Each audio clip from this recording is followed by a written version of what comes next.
for coming this morning. For Labor, a strong, viable private hospital sector is always a critical driver of a stronger Medicare. About 70% of elective surgery in Australia is conducted in private hospital settings, and still, although this has been reducing a bit in recent years, still about 1 in 4 births are conducted in a private hospital setting. We know that a failing private hospital sector would mean Australians wouldn't get the care that they need, particularly in areas like elective surgery, that would put more pressure on our public hospital system, which is already deeply stressed. And importantly, Australians would not get the returns that they deserve for the hard-earned cash that they pay every single fortnight or month in private health insurance premiums. And that's why improving the viability of the private hospital sector has been a really strong focus of our government's work over the last 12 to 18 months and will remain an important focus over the course of this term. There are a number of different pressures on the private hospital system here in Australia, some of which are shared right across the world, but a big driver of the reduced profitability that we've seen in the private hospital sector in recent years has been, frankly, a cut in the payments that they receive from private health insurers, which after all are their predominant funders. The so-called benefits ratio is a critical ingredient here, and that essentially is the percentage of income that private health insurers earn from the millions of hard-working families who pay their cash in insurance premiums, the percentage of that income that ends up being paid to hospitals actually to deliver care. Now, before the pandemic, about 90% of private health insurance revenue was paid out to private hospitals, and that had been pretty stable for some years. There was obviously a big drop during the COVID pandemic as private hospital activity reduced substantially, and some of that gap was filled by the former government's private hospital viability payment, which was essentially a transfer of funds, about $1 billion, from the Commonwealth to the private hospital operators. Also, some of the income that private health insurers were receiving was paid back to members to reflect the lower activity, the lower access to services that they had during the shutdowns and such like during the COVID period. Essentially what they described at the time as give-backs to members. But behind that, behind the impact of COVID, there has been a structural drop in the benefits ratio, the amount of money that insurers have been paying to private hospitals. And that is reflected in what you can see with insurers having increased profits and in some cases quite substantial increases in their management expenses. Money that at the end of the day is not going to deliver the care that Australians expect when they fork out their hard-earned cash to pay their private health insurance premiums. Now, 3 months ago, I made it crystal clear, I think, to insurers that this was unacceptable. This structural drop in the benefits ratio was unsustainable, and that I expected insurers to start lifting those payments back up to something closer to historical averages, or that I would act. Our department, my department, has been working closely with the sector in those 3 months since I made that statement to monitor the response from private health insurers. And I'm pleased to report that there has been a material increase in the benefits ratio, the amount of money that private health insurers have been paying to hospitals, and that the benefits ratio is likely to reach around 87% in this financial year. And that in itself, leaving aside the flow through of increased insurance premiums to the private hospital sector, just that increase in the ratio that we've seen in the past several months will mean somewhere between 250 and 350 million additional dollars going into the private hospital system. Now, I make the point that this is not uniform across all insurers. There are some insurers that have increased their benefits payments quite substantially and others that haven't quite as much. I also make the point that there is more to do. The trend is going in the right direction again, but there still is more to do to underpin the viability, the strength of this critical sector of our health system. But I have taken the view that 3 months on, there is no cause right now for me to take regulatory action against private health insurers. We will continue to monitor this closely. I've made it very clear to private health insurers and their representatives, that I expect that trend to continue. Today's position is not sufficient, but the trend over the past 3 months has been welcome. I'm also going to continue to take advice from my department on options that I have to include expectations around these issues, the private hospital viability, the return that private health insurance members or consumers get for their money, to make more explicit these issues as we head into the next premium round, which will start towards the end of calendar 2025. I also make the point, though, this is a private sector. This has significant taxpayer funding support through the private health insurance rebate that amounts to about $8 billion a year, but it is at the end of the day a private sector, and its leadership, whether they are the funders in insurance companies or the deliverers of service in the private hospitals, have to take responsibility for driving change in this sector. That's why I asked some time ago the Secretary of my department, Blair Comley, to convene a forum of CEOs of the big insurers, of the big hospital groups, but also groups like the AMA, to start working through together a range of short-term and long-term reform options that bring this sector into the 2020s and make sure that over coming years and decades, it delivers the best possible care for Australians who, as I've said before, fork out their hard-earned cash every fortnight, every month for their private health insurance premiums. Now, that forum will be meeting again tomorrow, chaired, as I said, by Blair Comley. It will receive a report on the benefits ratio in the sense that I've just given to you today. But I also want to see progress on some of the other ideas I have put on the table for reform. They need to agree to it, they need to drive it, but I want to see reform to the way in which mental health services are delivered in the private sector, particularly in private psychiatric hospitals. I want to see a better deal for families who pay their private health insurance premiums and want the choice of a birth in a private hospital.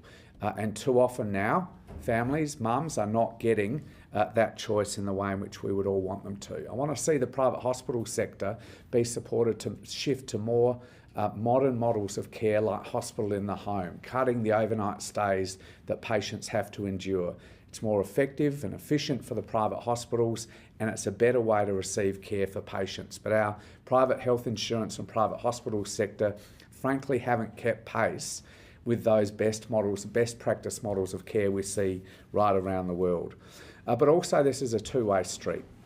A lot of the claims for change have been made by the private hospitals on the funders of their system, which are private health insurers. I'm sure that insurers also have very clear views about the way in which private hospitals can become more effective, more efficient, and more modern about the way in which they deliver their services. And I expect this discussion to be constructive, but I expect it also to be a two-way street.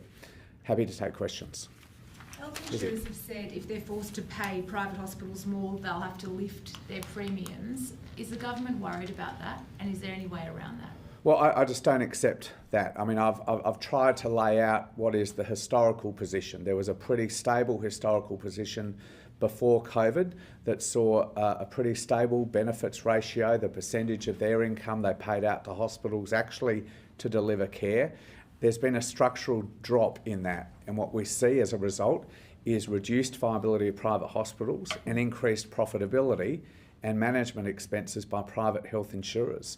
We've got to get back to a better balance there, and that might mean some reduced management expenses for private health insurers and better care in the hospital system for those hardworking families who pay their premiums. But what do you mean by you don't accept that? Because that won't change. Well, I don't accept that shifting back closer to the historical average of benefit payments to hospitals is going to drive an increase in premiums. What it should drive is a rebalancing of private health insurer profitability and money going into management expenses against hospital services. That's been the shift here. It's not about the amount that families are paying private health insurers. It's a question of what happens after the families pay that private health insurance money. And the fact is, over the last several years, it's been clear insurers have been keeping more of the cash for themselves and paying less of it to the hospitals. That's what's got to change. Minister, you mentioned that 90% figure. Is the government treating that as a firm target? If we don't get to that trajectory, is that considered a threshold for government intervention? No, look, I've deliberately not put a particular figure on it. I'm open to suggestions or arguments that there have been changes in the way in which hospitals work between the pre-COVID period and now. You know, that conceptually is arguable, but clearly the trend's got to change. I mean, the gap between the historical average and where we ended up at the end of the pandemic was completely unsustainable, and it was there in black and white. You know, the viability of private hospitals, their profitability reduced substantially, the profitability of insurers, the money they were paying to their own managers increased substantially in some cases. Getting that balance is right, but I've deliberately avoided putting a particular figure as my expectation. I want that to be, you know, a more open discussion with the sector broadly. Phil? Minister, there's nothing to stop. Sorry, I'll come over this end. If I could just on a separate health issue. I'll just deal with the insurers first, I'll come back to that. Yep. There's nothing to stop insurers from slipping these payments again once the eye moves off of them. You say so far that improvement's not uniform. You say there's more to do. So what is the argument against regulating if that's the picture? Well, when I say there's more to do, the department will continue to work with insurers and the sector to see that trend continue and to make it more even, frankly, between insurers. I've also said, I think in my opening remarks, that I will continue to ask advice from the department about ways in which I can make sure this is incorporated into the next premium round. So that could happen in a range of ways. A ministerial statement of expectations would be one way to make sure that insurers are on notice that as they come to government and through government to families saying that they want, say, a particular increase in premiums next year, that they would be required to demonstrate goodwill in this area, which is the question of how much of the money that families end up paying actually goes to deliver hospital services. Phil? Yeah, sorry. During the election campaign, one of your principal criticisms or attacks against Peter Dutton was he was a threat to Medicare and the concept of universal health care.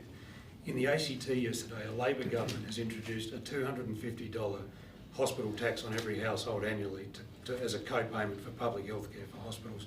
Do you accept it's now Labor that has violated the principle of universal health care and not the Coalition? I'm aware of the decision taken by the ACT government yesterday. At the end of the day, that government is accountable to the good burghers of the ACT for decisions they take in their budget. I did notice, though, some commentary around from the ACT government about the question of the Commonwealth's contribution to their public hospitals system as being a driver of that decision to impose a fee on every household, or some households, I'm not quite sure which it is, in the ACT. I will make the point that next week the Commonwealth will increase its funding to the ACT hospital system by 16%. 16%. I'm not sure there's ever been a bigger increase in Commonwealth funding to the ACT hospital system than the one that we will deliver next week, just next week. That's not particularly about the ACT.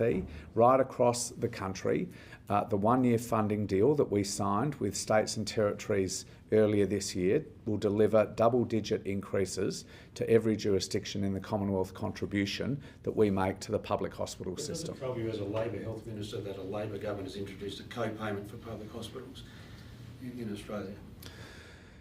Well, I just make the point. Forgetting it was a Liberal government had done it? Well, I make this point. You know, each government, state, territory and the Commonwealth will decide the way in which they raise funds. I mean, we raise funds through the Medicare levy to help, not entirely, but to help fund our Medicare system, which is partly private sector and primary care and partly the Medicare principles that underpin the public hospital system. So I'm not sure I agree there's necessarily that direct connection between a revenue measure the ACT government has taken to have ratepayers put money, which I imagine will just go into general revenue, as the Medicare levy does. I mean, you could make the same argument about the Medicare levy.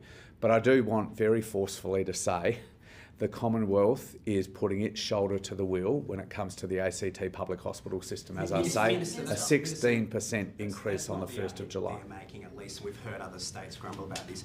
If the Commonwealth is comfortable with its level of payments, are you suggesting that perhaps other states should follow the ACT, going their own way, raising money for their hospital system? No, I've said I make no commentary on the way in which the ACT government raises the revenue they need to deliver all of their services. Some of them are health, some of them are policing, some of them are education.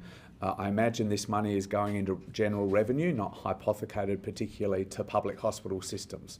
I also understand, I've been involved in health policy for a long time, that state and territory governments are constantly asking for more money from the Commonwealth, Liberal or Labor, at Commonwealth or at state level, constantly arguing for more money to fund their public hospital system.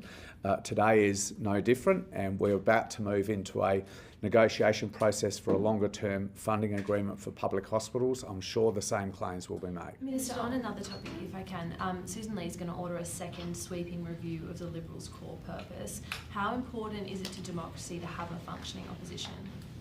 Well, very important. I mean, I think ours is a great democracy, and when we have a federal election like the one we had in May, the one thing Australians can all be utterly confident about is that whatever the outcome, there will be a smooth, peaceful transition of power. And one of the things I've found, having endured 9 years as a shadow minister myself in opposition, is that civil society, the business community, support the idea of a vibrant opposition. They are open with the opposition in sharing ideas and sharing their experiences as businesses or as non-government organisations. And I've always thought that that was a terrific demonstration of the power of freedom in our democracy. So, I'm obviously glad we won the election, but I think from a national interest perspective, of course, we want a strong opposition. Do we have one currently, do you think? Well, I think, it's not for me to comment on the state of the opposition, but I know, having been through, a significant election loss myself in 2013, it takes a while for parties to get back off the canvas. Minister, if I can just go to foundational supports. We've now seen all the state and territory budgets come forward. Naturally, the Tasmanian one has its flaws. And in each of them, we've seen very limited mention of foundational supports. It seems the states and territories are waiting for the federal government. Naturally, there are negotiations to happen first, but we've heard that foundational supports are supposed to begin rolling out at the end of the year. Considering none of the states and territories, except for the ACT, have outlined how much it's going to cost or included it in their budgets, how are they supposed to actually account for this, and what can we actually expect to be rolled out in the next 6 months? So, let's just go back over what has been committed by all governments. So all governments, and this is relevant, I think, to some statements being made by the Queensland Treasurer over the last couple of days. All governments agreed that a long-term funding agreement for public hospitals, which is particularly important to states and territories, would be tied to cooperation around NDIS rules reform and the development of a system of foundational supports. And only earlier this year, when all governments, including Premier Crisafulli, signed on to a 1-year funding extension for hospitals, they reaffirmed the commitment to cooperate with the Commonwealth on NDIS reform and foundational supports. And I might remind the Queensland Treasurer of that point.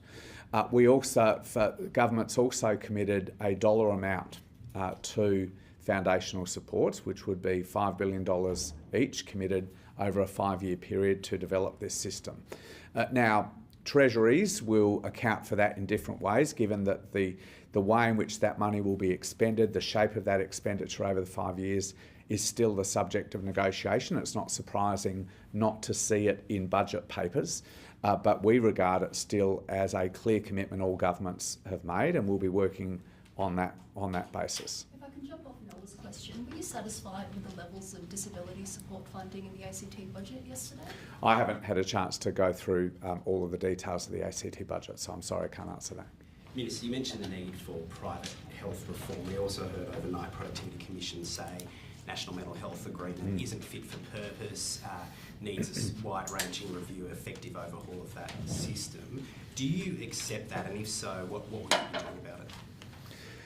Look, I'm really grateful for the Productivity Commission doing this work, particularly Angela Jackson and Selwyn Button, the two commissioners who led it. They presented to a meeting of health ministers and mental health ministers the week before last their broad findings, so I have a sense of the broad direction of their report. I haven't yet had a chance to go through it. It was only released this morning, as I understand it. But I think the points that they made to mental health ministers and health ministers are points the sector and the community have made as well. And that is, as we know very fully, there is significant unmet need in the community among people who have severe, usually permanent psychosocial disability. There's about 64,000 people with that type of disability who are covered by the NDIS, and they're receiving by and large very good supports. But there's 230,000 Australians, we're told, with severe psychiatric disability who are receiving essentially no supports. That must be a focus of the work of health ministers and mental health ministers over the course of this term, both in terms of how we negotiate a new mental health agreement with states and territories, but also it is a piece of work for foundational supports. As a result of state requests, really, the first work around foundational supports will be on kids under the age of 9 with mild to moderate developmental delay or autism. But the second big piece of work for foundational supports has been identified as those Australians with ongoing, usually quite severe psychosocial disability who are not getting any support right now. And we know that those Australians without support are bumping in and out of emergency departments, in contact with justice and police systems, are vastly overrepresented in our homeless population and frankly deserve better. Mr Butler, with the state bilateral agreements for the NDIS, you've announced the Western Australian one this morning. When can we expect the other agreements with the other states and territories to be? Yeah, I mean, that's a piece of, unlike the hospitals agreement, which is sort of all in, one in, all in, we negotiate with them as a group. The NDIS agreements are negotiated bilaterally, like the schools agreement are. So that is happening as part of the NDIS reform process, and it really depends when the state agreements drop off, because they all drop off at different points as well. So what we're trying to do is have a general negotiation with states, which, for example, reflects their commitment to increase their escalation rates or their growth rates from 4% to 8% over the next couple of years. But we're going to try and make sure, obviously, that we are able to negotiate those individual bilateral agreements in an orderly way that reflects the nationwide agreement on NDIS reform. Given the states are so vast and are hitting people with new taxes, what hope do you actually think of them ever picking up the tab for those foundational supports? They're sticking their hand out for more dough than you've already promised them. Well, I just make the point again, which I made a few minutes ago. This is all tied up with their claims for more hospital funding. Like, they want more hospital funding from the Commonwealth. They want an increase in the Commonwealth contribution rate. They want an increase in the growth caps that are in place with the current agreement that they say don't reflect the growth in demand for hospital services in the system. I get that. We're open to that. The Prime Minister has been clear about that since 2023 when he put money on the table. But in return, we expect cooperation around NDIS reform. I mean, that is the big fiscal exposure, as you know, that the Commonwealth has in its budget. You know, what was intended to be a 50-50 share of funding, a system, 50-50 share between the Commonwealth and states, is closer now to a 75% contribution from Commonwealth taxpayers and 25% from states and territories. So that escalation rate has got to increase. The states have signed on to that. Delivering that is inextricably linked to them being able to get a hospital funding deal from us. Minister, with those bilateral agreements as well, does signing those, I guess, in as soon as possible, is that have any link to the 8% growth target you have for the scheme overall? Does that, I guess, achieving that 8% hinge on those agreements? That's right. The agreements will have to reflect that, but the fact that the agreements come off and require replacement at different times mean that, I mean, that's really why the escalation rate to 8% is where it is, so that we will be able to incorporate that commitment into new bilateral agreements for every jurisdiction.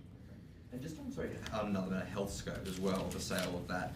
Can you give us an update on how that's progressing? And I mean, I guess there's a bit of public commentary about the sale of, hospitals to, private equity firms. Do you have any concern that, the sale could permit it essentially returning into the hands of another private equity firm? I mean, we've obviously had Brookfield only used it before.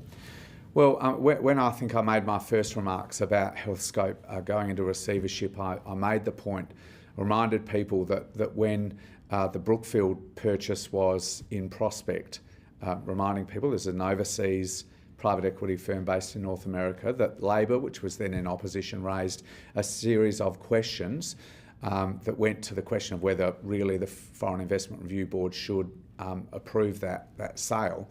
I've made it very clear that I think this experiment of a private equity play in a very big private hospital asset for the country has gone spectacularly wrong for the private equity firm, but frankly, we are left all picking up the pieces. So I would prefer a stable operator with experience in the private hospital system here in Australia was the identified purchaser of this, but ultimately that is a matter to play out in a proper process being led by McGrath-Nichol, the receiver. In terms generally of where this is up to, we're staying across this very closely. The department is meeting with the receiver and with other stakeholders in this sector on a weekly basis at least. We are confident, first of all, that there has been no interruption to services or staffing of the 37 private hospitals that HealthScope owns or operates. There's a separate question, I guess, of the 38th, which is the Northern Beaches Hospital, which the New South Wales government is dealing with. But in terms of services and staffing of the 37, there's stable business as usual operation. HealthScope has more than sufficient funds available to it to continue to operate for some months into the future, maybe as far into the future as the first half of next year. So things are going as well as they could. I think McGrath-Nichols is constructing a new expression of interest process. I think has been speculated publicly. There's quite a deal of interest in purchasing this assets. We're watching it closely, but that stable transfer of ownership that I talked about being our primary objective as a government appears to be tracking quite well right now. Given Verve, though, did approve it, the sale initially to Brookfield, do you need to, I guess, provide more direction or guidance or change the regulatory regime underpinning Verve's approval so that that it can't be sold to a PE firm again? Well, I've made my views pretty clear about what I want to see happen. That the FIRB process is not a matter within my jurisdiction. We'll cross that bridge if and when we come to it. Just a quick one. There was some reporting recently about more NDIS participants turning to the ED system, hospital system, suggesting that they're not getting the supports they're needing through the NDIS. Are you noticing this? Are you seeing any sort of consequence of these NDIS savings that I think across the board recognise have to be made, having a consequence on the hospital system? It's not something that's been raised with me by health ministers. As I said, we only met a couple of weeks ago. Obviously, a big part of our discussion is pressures at the front door of the hospitals on the emergency departments, which is why we're doing a lot of work to try and relieve some of that pressure through the urgent care clinic network, but also older patients, including patients who might be transferred from aged care facilities, trying to put in place co-funded systems that divert them from hospitals has been a big focus of cooperation between us and pretty much every state and territory government. But the idea of NDIS participants increasing their presentation numbers at emergency departments hasn't been raised with me. Thanks, everyone. Thank you.